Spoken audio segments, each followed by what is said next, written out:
Nous sommes présentement sur le sommet de Gokyuri, environ 5500 mètres. Nous faisons présentement une pré-expédition pour éventuellement tenter une ascension de l'Everest au printemps 2012. En fait, un groupe a contacté l'Université de Montréal pour être encadré au niveau de la préparation physique, nutritionnelle, psychologique et peut-être de d'autres champs scientifiques.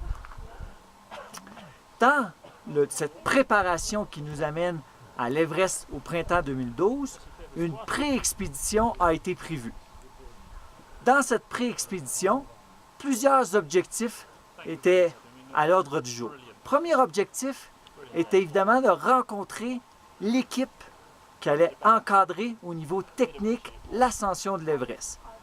Premièrement, nous avons pu rencontrer le chef de l'expédition, Panuru Sherpa, qui a fait l'ascension de l'Everest déjà à 9 reprises. Donc son expertise va être d'une très grande utilité dans la réussite du projet. Deuxième objectif était de faire une préparation physique, donc de faire l'entraînement physique par cette pré-expédition.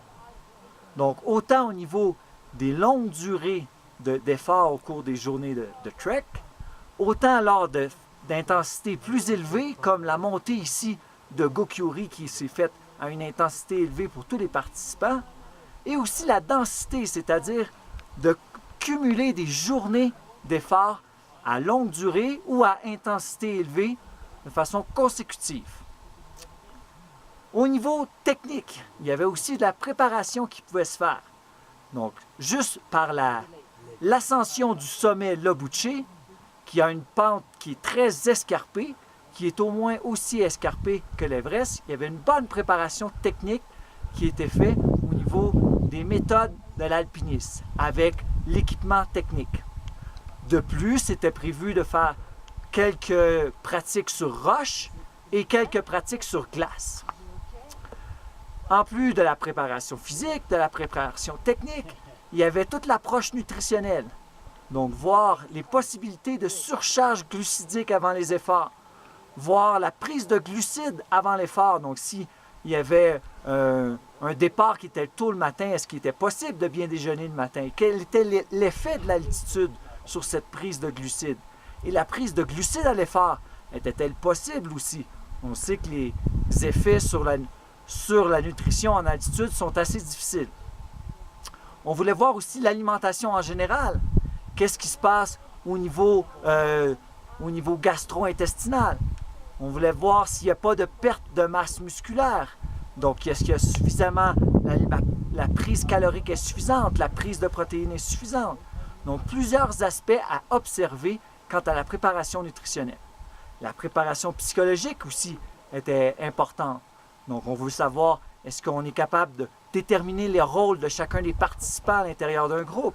On veut voir, est-ce qu'on est capable de garder le focus en situation de fatigue et d'autres aspects. Et en plus, on voulait regarder l'acclimatation, comment chacun des membres du groupe allait réagir à l'acclimatation. Aussi le sommeil. Donc, ce n'est pas tous les gens qui vont réagir de la même façon. On sait que le sommeil va être affecté en altitude. Donc, plusieurs préparations. En plus de ces différents aspects, dans le voyage de pré-expédition, différents clips vidéo seront filmés traitant de divers sujets tels que l'évaluation du VO2 max, l'évaluation de l'endurance aérobie, l'évaluation de l'endurance musculaire, de l'équilibre, l'acclimatation, le mal aigu des montagnes, sommeil et altitude, nutrition et altitude, et peut-être quelques autres sujets comme équipement nécessaire en situation d'alpinisme. Alors, ça dresse un topo de ce qui va être la pré-expédition nous menant possiblement à l'Everest au printemps 2012. Sur ce, je vous laisse sur justement le mont Everest qu'on va pouvoir faire en zoom qui se situe à ma droite présentement.